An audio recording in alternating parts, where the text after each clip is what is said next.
ओम शांति। अॼु जी मुंहिंजी तारीख़ आहे 6/5/2026। मिठा मिठा बाप दादा चवनि था मीठे मीठे ॿार जॾहिं तव्हां संपूर्ण पावन ठहींदव तॾहिं बाप तव्हांजी बलियारी स्वीकार कंदा। पंहिंजे दिलि सां पुछो असां केतिरो पावन ठहिया आहियूं। प्रश्न आहे तव्हां ॿार हाणे ख़ुशी ख़ुशी सां बाप ते बली छॾंदा आहियो छो?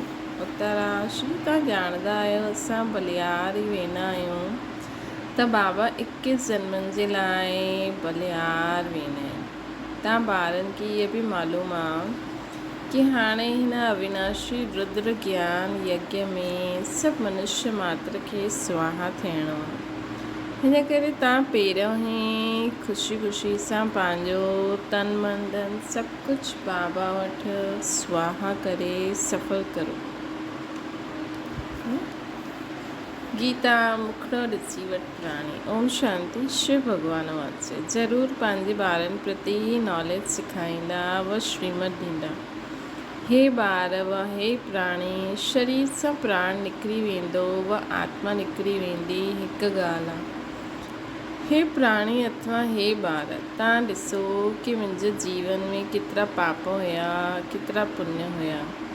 हिसाब त ॿुधायो आहे न। तव्हांजे जीवन में अधु कलाक पुण्य अधु कलाक पाप हूंदो आहे। पुण्य जो वरसो बाबा सां मिलंदो आहे जंहिंखे राम चईंदा आहिनि। राम निराकार खे चईंदा आहिनि, न कि सीता वारो राम। त हाणे तव्हां ॿार जो अची करे ब्रह्मा मुख वंशावली ब्रह्मण ठहिया आहियो। तव्हांजी बुद्धि में आयो आहे बराबरि अधु कलाक असां पुण्य आत्मा हुयासीं, पोइ अधु कलाक पाप आत्मा ठहिया आहियूं। हाणे पुण्य आत्मा ठहिणो आहे। केतिरो पुण्य आत्मा ठहिया आहियूं उहा हर हिकु पंहिंजी दिलि सां पुछे। पाप आत्मा खां पुण्य आत्मा कीअं ठहींदा आहियूं उहो बि बाबा सम्झायो आहे। यज्ञ तप आदि सां तव्हां पुण्य आत्मा न ठहींदव। इहे भक्ति मार्ग आहे, हिन सां कोई बि मनुष्य पुण्य आत्मा न ठहींदो आहे। हाणे तव्हां ॿार सम्झंदा असां पुण्य आत्मा ठहूं था। आसुरी मत सां पाप आत्मा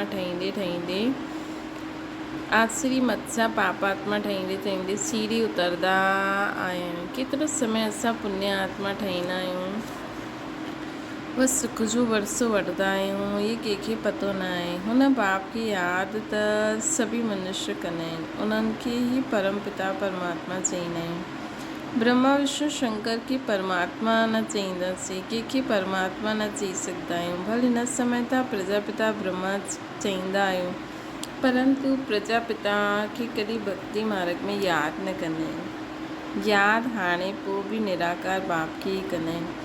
ओ गॉड फादर, ओ भॻवानु अक्षर ई निकिरंदो आहे, हिक खे ई यादि कंदा आहिनि। मनुष्य पंहिंजे खे गॉड फादर चई न सघे, न कि ब्रह्मा विष्णु शंकर पंहिंजे खे गॉड फादर चई सघंदा आहिनि।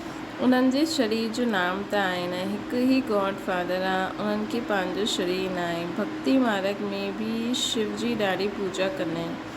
हाणे तव्हां ॿार ॼाणंदा आहियो शिव बाबा हिन शरीर द्वारा असां सां ॻाल्हाइनि था। हे ॿार केतिरो प्यार सां चईंदा आहिनि, सम्झंदा आहिनि केतिरो प्यार सां चईंदा आहिनि। हे ॿार,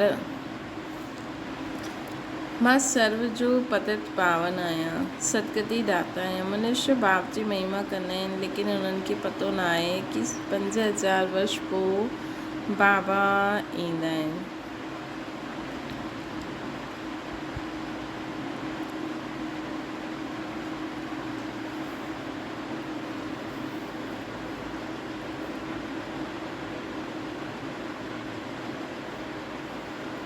ज़रूरु जॾहिं कलयुग जो अंत हूंदो तॾहिं ई ईंदा। हाणे कलयुग जो अंत आहे त ज़रूरु हाणे आया आहिनि।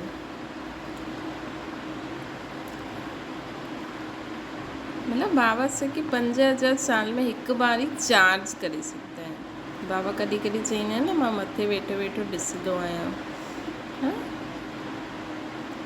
त बाबा जो कनेक्शन त रहंदो हूंदो, लेकिन बाबा चार्ज न करे सघंदा आहिनि असांखे। तव्हांखे श्रीमत मिलंदी आहे। श्रीमत कोई श्री कृष्ण जी न आहे। श्री कृष्ण जी आत्मा बि श्रीमत सां देवता ठही आहे। पोइ 84 जनम वठंदा आहियूं। हाणे तव्हां आसरी मच ठहिया आहियो। बाबा चईंदा आहिनि मां ईंदो ई आहियां तॾहिं जॾहिं तव्हांजो पूरो चक्र पूरो थी वेंदो आहे। तव्हां जो शुरू में आया हुयो, हाणे जर्जड़ीभूत अवस्था में थी विया आहियो। झाड़ पुराणो जर्जड़ीभूत अवस्था थींदो आहे त सॼो झाड़ ईअं थी वेंदो आहे। बाबा सम्झाईंदा आहिनि तव्हांजी सतो प्रधान ठहिण सां सभु सतो प्रधान ठही वेंदा आहिनि। ये मनुष्य सृष्टि जो वैराइटी धर्मनि जो झाड़ आहे। इनखे उल्टो झाड़ चईंदा आहियूं। इन्हनि जो बीज मथे में आहे, हुन चीज़ सां ई सॼो झाड़ निकिरंदो आहे। मनुष्य चईंदा बि आहिनि गॉड फादर। आत्मा चईंदी आहे आत्मा जो नाम आत्मा ई आहे। आत्मा शरीर में ईंदी आहे त शरीर जो नाम रखिबो आहे, न खेल हलंदो आहे।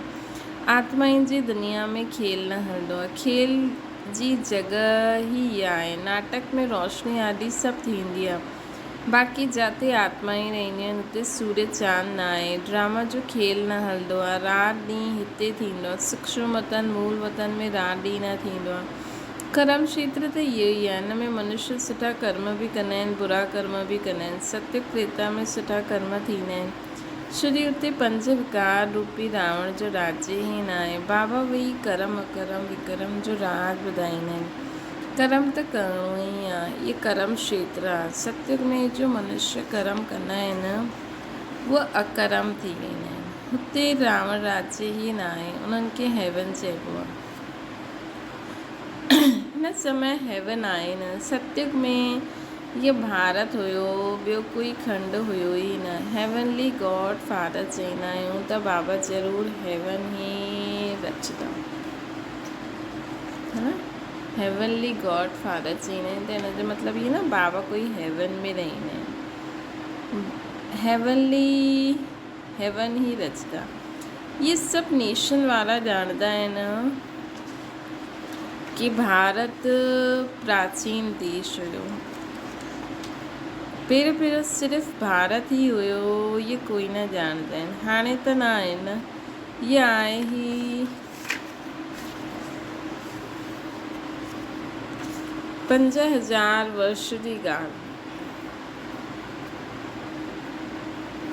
चईंदा बि आहिनि क्राइस्ट खां 3000 वर्ष पहिरियों भारत हेवन हुयो। रचयिता ज़रूरु रचना रचंदा। तमो प्रधान बुद्धि थियण जे कारण एतिरो बि न सम्झंदा आहिनि। भारत सभिनि खां ऊच खंड आहे न। बलिहारी पहिरियों बिरादरी आहे मनुष्य सृष्टि जी। पहिरीं बिरादरी आहे मनुष्य सृष्टि जी। इहे बि ड्रामो ठहियलु आहे। साहूकार ग़रीब खे मदद कंदा आहिनि, ग़रीबनि खे। इहे बि शुरू खां हलियलु आयो आहे। भक्ति मार्ग में इहे बि हलियलु आयो आहे। शुरू सत्य त्रेता में त कोई ग़रीब हूंदो ई न। भले तव्हांजा दास अची बि हूंदा त बि उन्हनि वटि पंहिंजो सभु कुझु हूंदो। भक्ति मार्ग में बि साहूकार ग़रीबनि खे दान कंदा आहिनि, परंतु इहा आहे पतित दुनिया त जो कुझु बि दान कंदा आहिनि पतित ई कंदा आहिनि। जेके दान कंदा आहिनि उहे बि पतित खे दान कंदा, उनजो फल छा पाईंदा। भले केतिरो बि दान पुण्य कंदा आहिनि पोइ बि किरंदा आहिनि। भारत जहिड़ो दानी खंड ॿियो कोई न हूंदो आहे। हिन समय तव्हांजो जो बि तन मन धन आहे सभु हिन में स्वाहा कंदा आहियो। इनखे चइबो आहे राजस्व अश्वमेघ अविनाशी ज्ञान यज्ञ।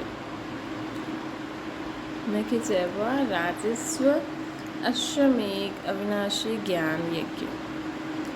आत्मा चईंदी आहे इहो जो पुराणो शरीर आहे हिनखे बि हिते स्वाहा करिणो आहे। शिव जी तव्हां ॼाणंदा आहियो सॼी दुनिया जा मनुष्य मात्र हिन में स्वाहा थींदा।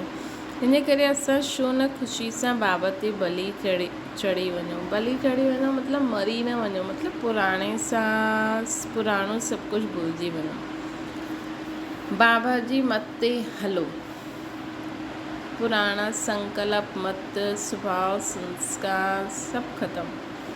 आत्मा ॼाणंदी असां बाप खे यादि कंदा आहियूं। चईंदा बि आहिनि बाबा तव्हां जॾहिं ईंदा त असां बलिहारी वेंदासीं। शुदी हाणे असां बलिहारी वञण सां त असां ते 21 जन्मनि जे लाइ बलिहारी वेंदो। ये सौदागरी आहे। असां तव्हां ते बलिहारी वेंदासीं त तव्हां बि 21 जन्मनि जे लाइ बलिहारी वेंदव। बाबा चईंदा आहिनि जेसिताईं तव्हांजी आत्मा पवित्र न ठही तेसिताईं असां बलिहारी स्वीकार न कंदासीं। जेसिताईं तव्हांजी आत्मा पवित्र न थींदी न कंप्लीट, तेसिताईं बाबा तेसिताईं बलिहारी न स्वीकार कंदा। बाबा चईंदा आहिनि मामिका यादि करो त आत्मा प्योर थी वेंदी। बाप खे भुलिजण सां त सतो प्रधान पदत दुखी थी वेंदा आहियूं। मनुष्य दुखी थींदा आहिनि त पोइ बि शरणागति वठंदा आहिनि। हाणे तव्हां 63 जनम रावण सां ॾाढा दुखी थी विया आहे। हिकु सीता जी ॻाल्हि न आहे, सभु सीतायूं आहिनि। जो बि मनुष्य मात्रा रामायण में त कहानियूं लिखियूं आहिनि। सीता खे रावण शोक वाटिका में विधईं। वास्तव में ॻाल्हि सॼी हिन समय जी आहे। सभी रावण अर्थात 5 विकारनि जी जेल में आहिनि। इन करे दुखी थी पुकारदा आहिनि असांखे हिन सां छुड़ायो। हिक जी ॻाल्हि न आहे, बाबा सम्झाईंदा आहिनि सॼी दुनिया रावण जी जेल में आहे। रावण राज्य आहे न, चईंदा बि आहिनि राम राज्य खपे। गांधी बि चयो आहे सन्यासी कॾहिं हीअं न चईंदा कि राम राज्य खपे।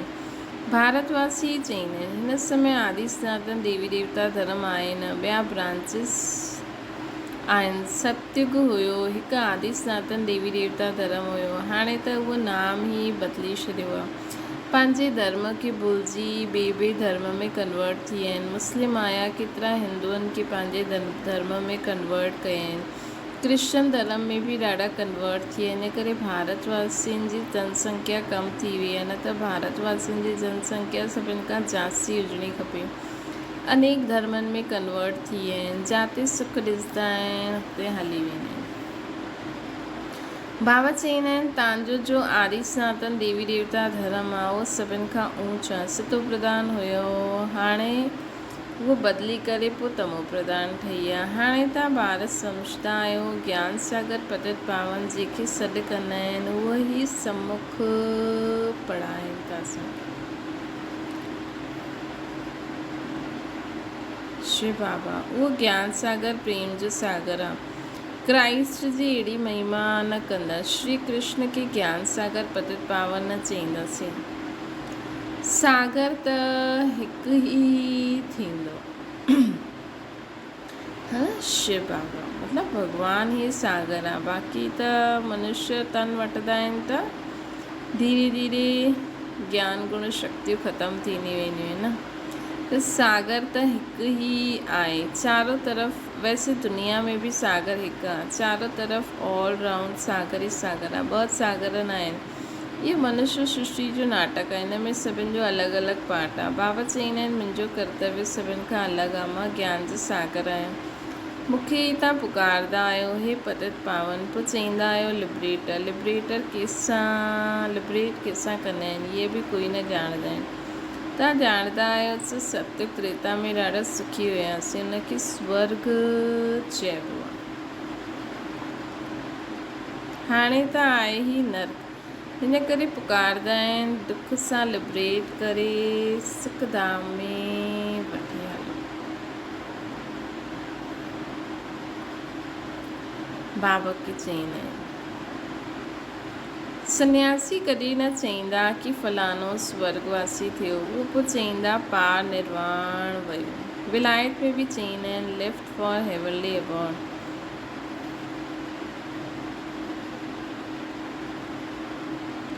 ॾिसो बाक़ी माण्हू चईंदा आहिनि स्वर्गवासी थियो, सन्यासी माण्हू चईंदा आहिनि पार निर्वाण वियो। विलायत वारा चईंदा आहिनि लेफ्ट फॉर हेवनली अबॉर्ड। सम्झंदा आहिनि गॉड फादर वटि वियो।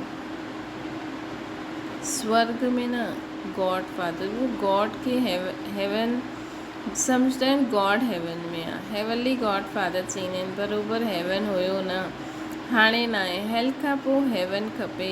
गॉड फादर खे हिते अची करे हेवन स्थापना करिणो। सूक्ष्म वतन मूल वतन में कोई हेवन न हूंदो आहे। ज़रूरु बाबा में बाप खे ई अचिणो पए।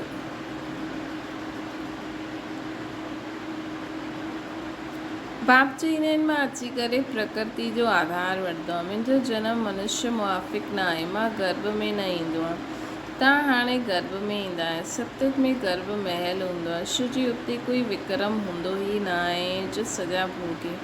हिन करे हुनखे गर्भ महल चइबो आहे। हिते विक्रम कंदा आहिनि त जंहिंजी सॼा भोगण लाइ गर्भ जेल में वञिणो पवंदो आहे। अंदरि गर्भ में न उन्हनि खे ॾाढी तकलीफ़ थींदी आहे, सतयुग में न थींदी। इन करे गर्भ जेल चईंदा आहिनि। हिते रावण राज्य में मनुष्य पाप कंदा आहिनि। इहा आहे ई पाप आत्माउनि जी दुनिया, उहा पुण्य आत्माउनि जी दुनिया, स्वर्ग। हिन करे चईंदा आहिनि पीपल जे पते ते कृष्ण आयो। इहे कृष्ण जी महिमा ॾेखारींदा आहिनि। सतयुग में गर्भ में दुख न हूंदो। बाबा कर्म करम विक्रम जी गति सम्झाईंदा आहिनि। जंहिंजो पोइ शास्त्र गीता ठातो अथनि।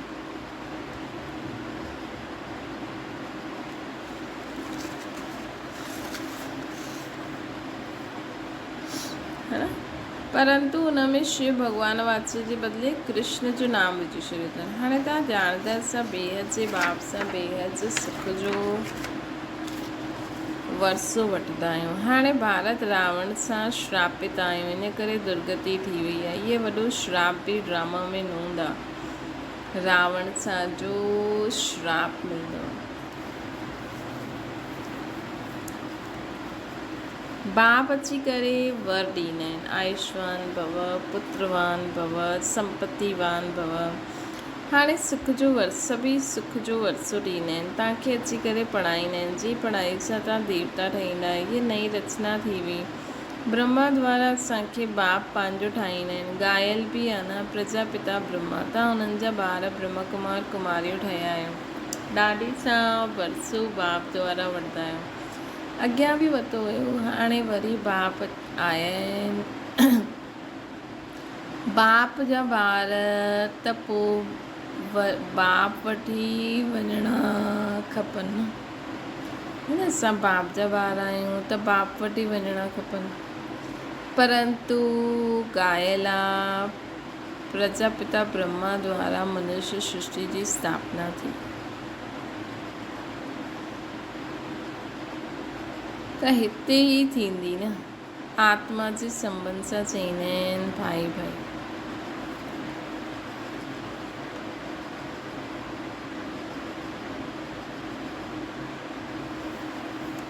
न त बाबा असांखे ब्रह्मा बाबा द्वारा ॾींदा आहिनि।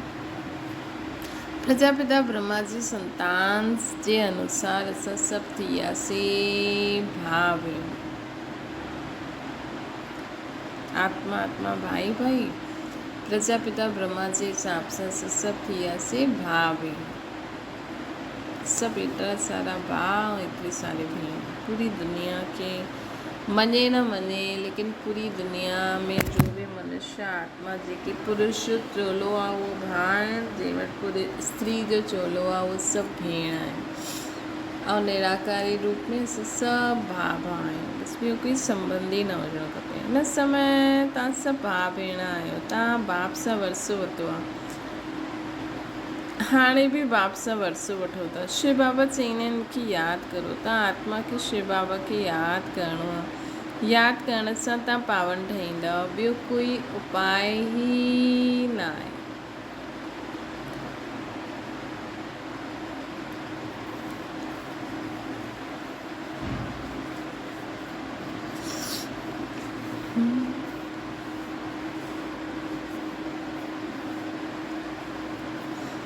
पावन ठहिण सिवाइ तव्हां मुक्तिधाम में वञी न सघंदा आहियो।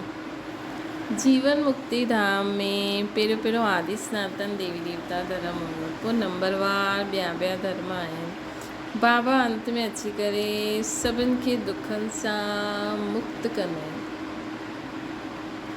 सभिनि खे दुखनि सां मुक्त कंदा आहिनि। उन्हनि खे चइबो आहे लिबरेटर। शिव बाबा खे चईंदा आहिनि लिबरेटर। बाबा चईंदा आहिनि तव्हां सिर्फ़ु मूंखे यादि करो, तव्हांजा सभु पाप भस्म थी वेंदा। तव्हां सभु आत्मा ई पावन थी। बाबा चईंदा आहिनि न, आत्मा ई पावन थी त प्रकृति सृष्टि जा सभु पावन थी वेंदा।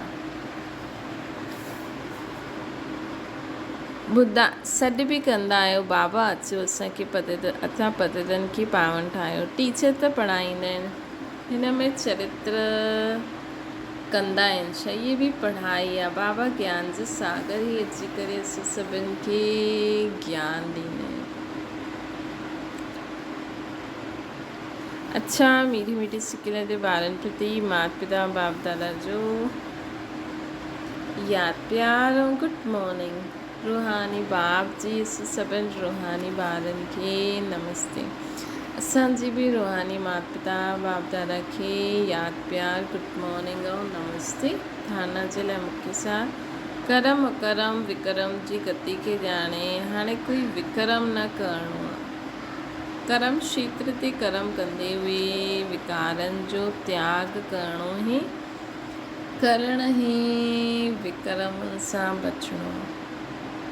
कर्म क्षेत्र ते कर्म भी करिणो आहे, लेकिन बाबा जी यादि में विकारनि सां दूर भी रहणो आहे। विकारनि जो त्याग भी करिणो आहे, तॾहिं असां विक्रमनि सां बची सघंदासीं। हीअं न असां सोचूं कर्म ई नथा करूं, कर्म क्षेत्र में वेंदासीं ई न, सॼो ॾींहुं परम धाम में अव्यक्त वतन में वेही था रहूं त विक्रम थींदो ई न। लेकिन कर्म त करिणो ई आहे, कर्म क्षेत्र आहे त कर्म क्षेत्र में चलो ॿियो कुझु बि न, सनानु पाणी रोटी इहे त खाराईंदव न, पंहिंजो पर्सनल कमु त कंदव, हुनजे लाइ त तव्हांखे हेठि लहिणो ई पवंदो। त कर्म क्षेत्र ते कर्म कंदे हुए विकारनि जो त्याग, त जॾहिं तव्हांखे मन सां असांखे आहे की न मूंखे करिणो ई न आहे, काम क्रोध लोभ मोह अहंकार जे वश के करे कर्म करिणो ई न आहे, त तव्हां पंहिंजो कर्म करे चुपचाप हली ईंदा वापसि पंहिंजे घर मथे। ॿियो आहे अहिड़ो पावन ठहिणो आहे जो असांजी बलियारी बाबा स्वीकार करे। पावन ठही करे पावन दुनिया में वञिणो आहे। तन मन धन हिन यज्ञ में स्वाहा करे सफल थियणो।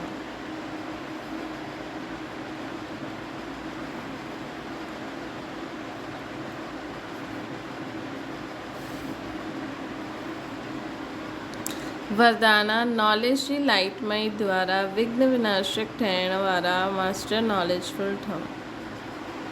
भक्ति मार्ग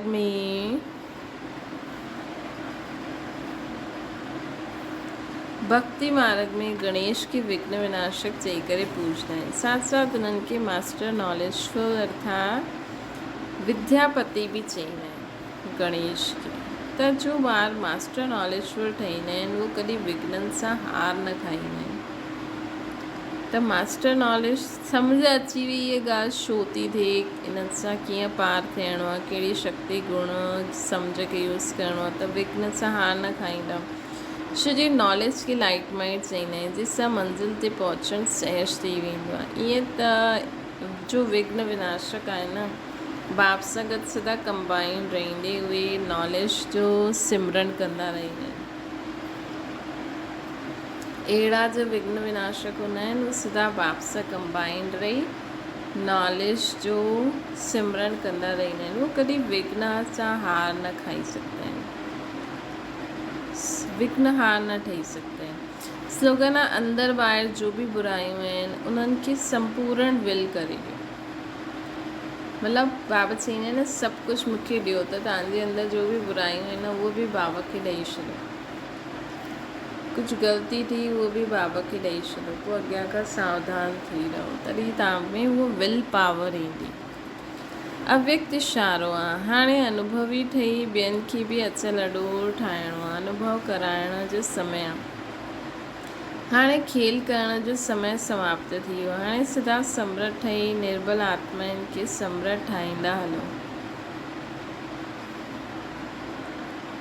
तव्हां माण्हू में निर्बलता जो संस्कार हूंदा त ॿियनि खे बि निर्बल ठाहे ॾींदा, है न। तव्हां माण्हुनि में निर्बलता जो संस्कार हूंदा त ॿियनि खे बि निर्बल ठाहे ॾींदा।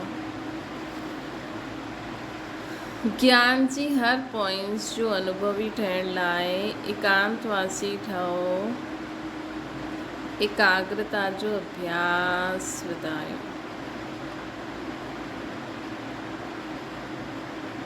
ज्ञान जी हर पॉइंट जो अनुभवी ठहो, एकांत प्रिय ठहो, एकाग्रता जो अभ्यास वधायो। अच्छा, ओम शांति। बाबा की याद करो।